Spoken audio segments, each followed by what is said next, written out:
Hey everyone, and welcome to This Explainer. Today we're going to look at personal finance, and we're framing it as exactly what it is, a tiered game. Think about it for a second. The strategies you need to just survive level 1, they are completely different from the tactics you're going to use to actually win at level 3.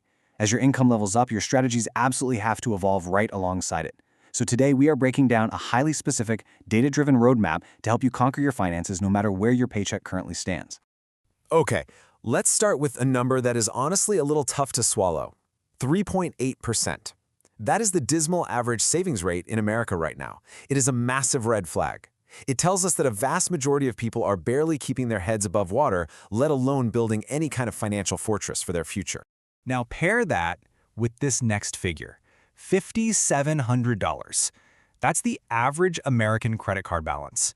When you combine low savings with high compounding consumer debt, it becomes incredibly easy to fall into what we call the median trap. And honestly, that instantly validates why you need this exact roadmap today, to break out of these statistics before you get stuck in them. So here's our roadmap for the explainer today. We'll be tackling 3 distinct buckets: the $40,000 income foundation, the $75,000 income acceleration, and finally, the $100,000 plus income optimization. All right, let's dive right into level 1, the $40,000 income foundation. This is all about building your base. Look, making life work on a $40,000 salary, it is genuinely difficult. But there is absolutely nothing to be ashamed of there. It just means every single dollar simply matters more. The financial stakes on your daily purchases are incredibly high. So if you're in this bracket right now, you have 3 actionable survival goals.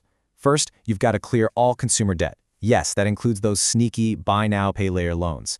Second, build up an emergency fund and then start tackling a Roth IRA. And third, strategically find ways to make extra money. These entry-level steps are deeply grounded and highly achievable. Let's actually break down the math on this. So the average take-home pay for someone making $40K a year is right around $2,700 a month. Let's say you manage to keep your core expenses strictly to $2,000. By saving just 7.5% to 10% of your gross income, you can hit a critical $6,000 emergency fund. That gives you a solid 3-month cushion. You absolutely need to secure this foundation before you even think about tackling that $7,000 a year Roth IRA contribution limit. Safety first, right? Now, how do we hit that third goal of making extra money? Well, think of a $40,000 salary as making about $20 an hour. So if you can pick up a side hustle, ideally leveraging knowledge you already have, that pays $20 to $35 an hour, your time is extremely well spent. Alternatively, look at industry certifications. The source material notes that becoming a certified automotive fleet manager, for example, can drastically boost a median baseline from $55,000 all the way up to $70,000 or more. There is real power in upskilling. Moving on up to level 2, the $75,000 income acceleration. Time to target financial freedom. At $75,000, which is roughly the American median, your $4,652 monthly take-home finally gives you a little bit of breathing room. But to pivot toward real financial freedom, you need relentless budgeting tactics to curb unnecessary spending.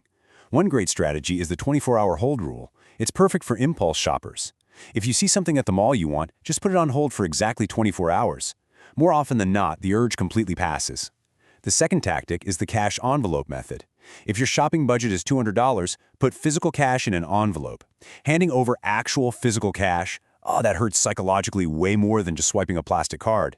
It literally pains you to part with a crisp bill, which brilliantly keeps you under budget. Now, there's a massive aha moment hidden right here in the data.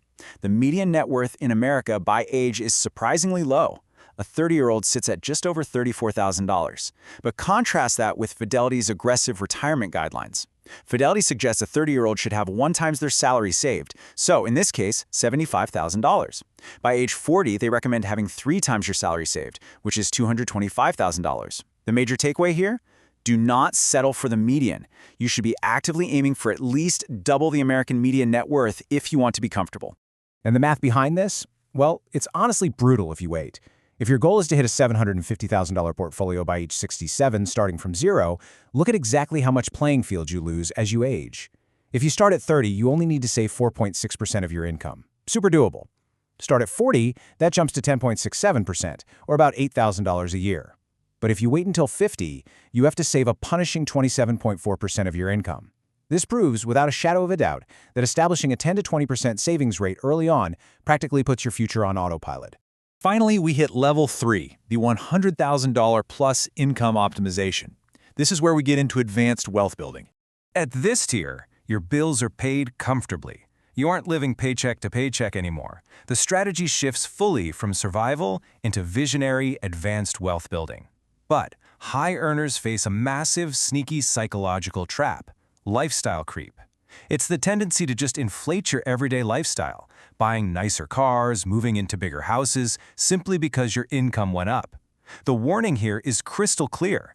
Just because you can afford to inflate your lifestyle doesn't mean you should. Giving into this trap completely stalls your wealth accumulation and adds tremendous, completely unnecessary stress. So, to fight lifestyle creep, we need really concrete parameters. Take the 24-10 car rule, for example.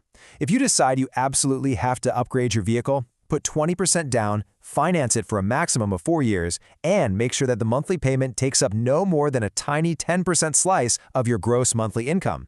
This gives you very strict boundaries to enjoy your money without accidentally bankrupting your own future. Okay, let's dive into the ultimate high-income strategy. You might have heard of it. It's an acronym called FIRE, which stands for Financial Independence, Retire Early.